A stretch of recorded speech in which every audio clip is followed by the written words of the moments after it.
Okay, a couple of other changes to make up the line here. So in this, the second, I suppose, bowline that we did, I'm going to set this to manual because we need to set this to detriangulate nothing and turn off this collapse tiny seams.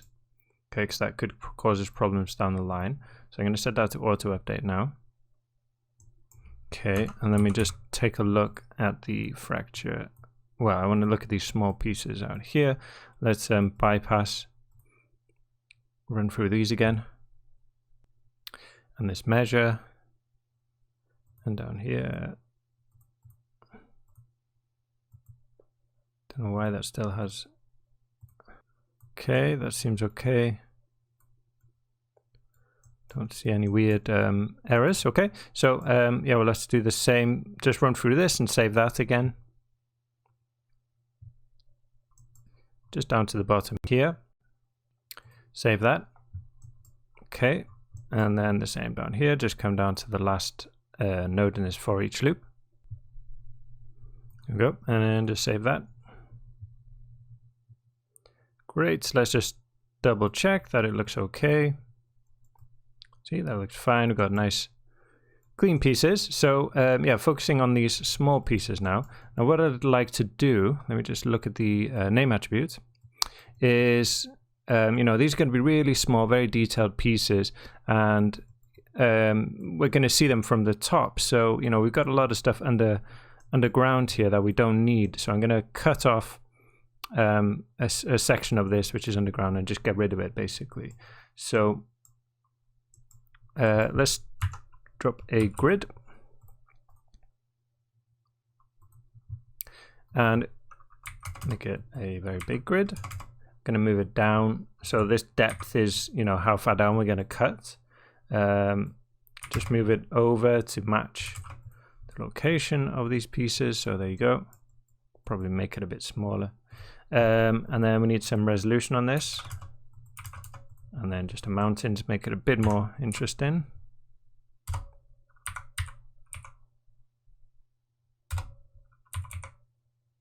Can't type. There we go. And then what do I have? Let's set this to 2 and 5. And just a little bit more roughness. And let's find our bowline fracture. So this will go into the left input, and then our cutting plane into the right.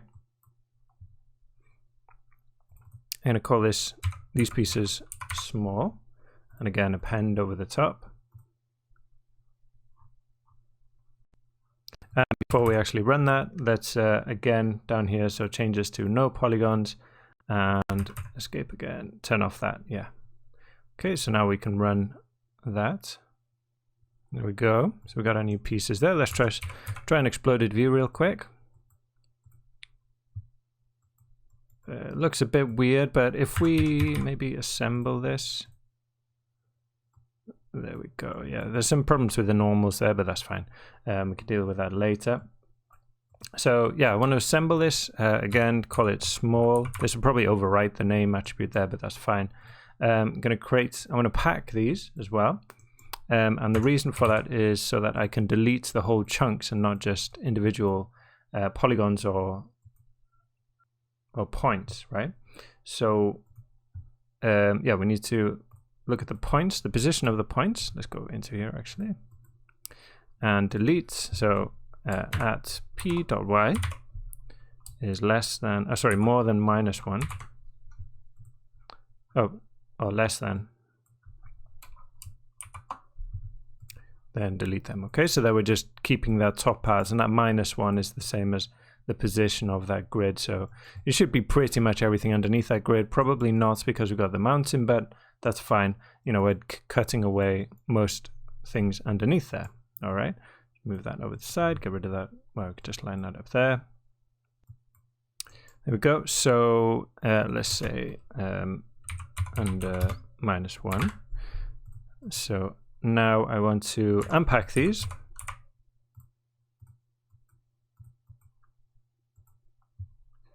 Okay, and we're going to measure them. again, because we've changed, the geometry, and we want to measure again the volume, and we're going to do per piece and use that name attribute. Okay, delete that because I'm going to split this, split off the really small pieces that don't need to be subfractured. So I found app volume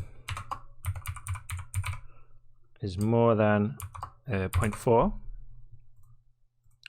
Okay, so all these tiny pieces we will just leave as they are. So I'm going to call this smaller still, okay, because we're splitting off small, and then even smaller. So they will come out of this side. And then on the other side, we'll subfracture them to be super, super small.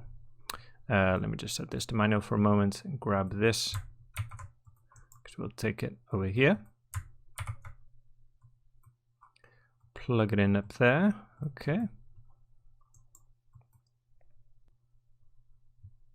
Okay, and then set the, oops, not that, set it back to auto update. And then adjust the values for this smaller kind of scale that we're working on here, right? So I'm going to set the, see this, we're not getting any points there, so set this to 0.4, I found works. And then the attribute randomize will be the same, but yeah, maybe we'll try and set this global seed 4860. Okay, and then this grid can make smaller, so 10 by 10 as these pieces are smaller, and the resolution to 50 by 50. So let's take a look. And then a bit of disturbance to them with this mountain. At default is okay. So let's fracture up that piece that we just did. Exploded view on that. Just to be sure. Okay, let's run through the whole thing. Actually, I'm going to escape that. I'm going to get rid of this pack, because I definitely don't want constraints on this bit. I may do on the others. But, I'm just going to merge these pieces here with the ones coming up from up there. Oh, and again, sorry, before we run through it, we need to make sure we got this append to not fracture medium. We want it to be small again. You can call it fracture small, doesn't really matter.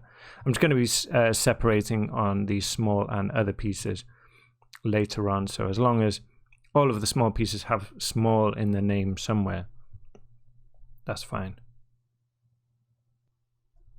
There we go. And then I want to merge this with the split up here. Okay. So we've got all these pieces, and then we will file cache these together. So let's just grab this one. Alt click and drag on that, cut it, plug it down here. And we'll call this fracture small. Save that. And there we have it.